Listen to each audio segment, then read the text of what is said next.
Hello parents and friends of Salida Middle School and Salida High School. My name is Jamie Utt and I'm a diversity and inclusion consultant and presenter based out of Denver, Colorado. On Tuesday, March 6th, I had the incredible opportunity to work with the middle school students, the high school students, and the faculty and staff at the high school in order to help the whole community build what I call a more inclusive environment. Essentially, the goal of everything that we were doing throughout the day is to find ways that we can make sure that every single student, regardless of their identity, feels like they have a place and feels like they're included within the Salida school community. So with that in mind, this video is an attempt to reach out to the parents and friends of the school community in order to help bring you into the conversation so that we can make this a community-wide initiative to try to make sure that every single student feels safe, comfortable, and welcome in our school environment. And as a result, we'll be able to do things like prevent bullying and make sure that students are more engaged in their classroom and extracurricular activities. I started the day off by working with a smaller group of high school students in a leadership training that we did to try to empower them to be the ambassadors of today's message, so that then they could take it out to the school community and make sure that after I left, that the message didn't leave, that they were able to make sure that throughout the rest of the school year and into next school year, that the message of diversity and inclusion that we were talking about today continued. From there, I went on to work with some of the middle school students, and essentially what we did is we had an assembly where I presented one of my signature presentations entitled The Antidote.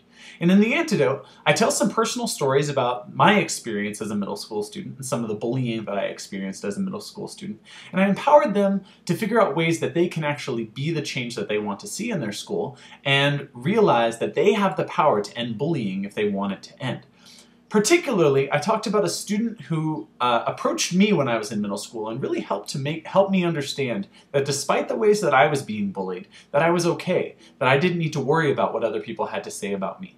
And that student's name was Audrey Mendez. And Audrey Mendez was an 8th grade student when I was in 7th grade. And what she did was she didn't exactly interrupt the bullying exactly as it was happening. Instead, she saw that I was being bullied and she came up to me afterwards, a little bit later in the day, and she reminded me that regardless of the way that other people were treating me, that I was okay, that I didn't need to let in the poison of their words, and that I was able to resist that poison simply by being who I am. So one of the things that I encourage them to do is find ways that they can be an Audrey Mendez. So maybe if you are a middle school parent, you can reach out to your student and talk to them about how they can be an Audrey Mendez. How can they reach out to students who are not necessarily being included in the school environment and help them feel more included? In addition to that, I also talk to the students about what I call the 3 ain't gonnas. And the 3 ain't gonnas are something that make every single English teacher in the school cringe because of the language that I use. But essentially, they're tools that the students can use to try to ensure that bullying does not have a place in their school environment. The 3 ain't gonnas are as follows. First, I ain't gonna get infected, meaning that regardless of what anyone else says to me, I'm gonna be cool. I'm gonna make sure that I don't let that inside and that I'm going to be self-confident and make sure that I am proud of who I am.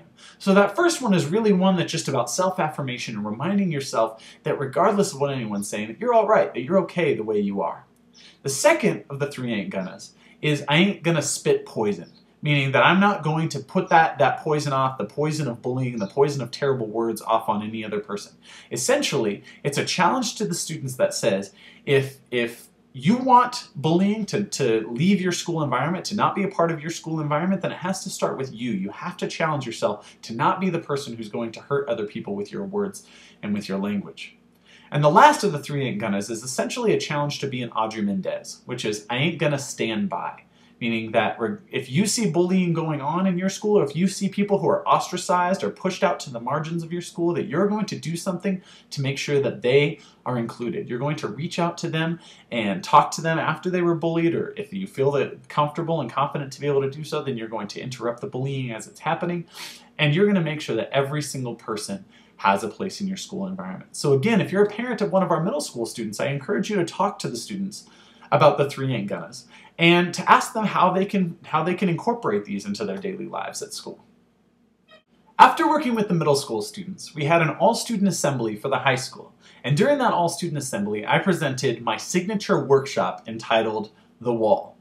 And essentially what The Wall does is it helps students understand the connection between systems of inequality in our society and the ways that we treat each other interpersonally. To where if we put people down often enough in high school and we treat people poorly for their identity often enough in high school, that can start to affect larger institutions. It can start to affect the way that people are able to access jobs and the way that people are able to move throughout society. So essentially it's a challenge to students to change the way that prejudice, bigotry, and hate exists in our society by changing the way that they interact with other people and by changing the judgments that they make. Specifically, I talk to those students about what I say are the 4 steps to changing the problems of prejudice, bigotry, and hate.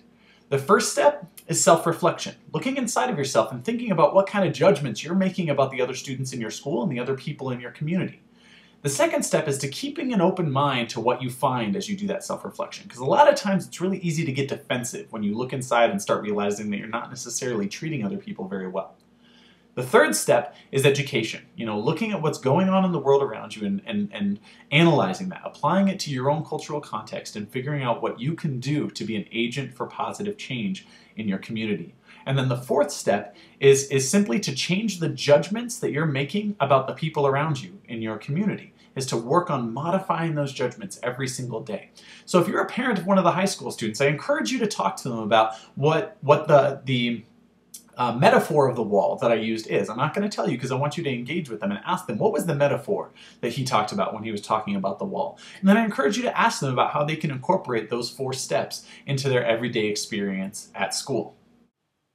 To close, educational researcher Sherry Bauman from the University of Arizona says that if we want to end the problem of bullying and if we want to create inclusive environments in our school, then what we have to do is work to create what she calls a culture and climate of civility on our campuses. And the only way that can be done is to reach out to every single stakeholder in the community, to reach out to parents, staff, students, teachers, every single person, to make sure that every person is on board in building that culture and climate of civility. So what I'm hoping is that through this video, it can be the beginning of a conversation that you have with your students or that you have with the teachers at the schools. And as a result, hopefully we're able to start to change the environment of our school. Thank you, and have a great day.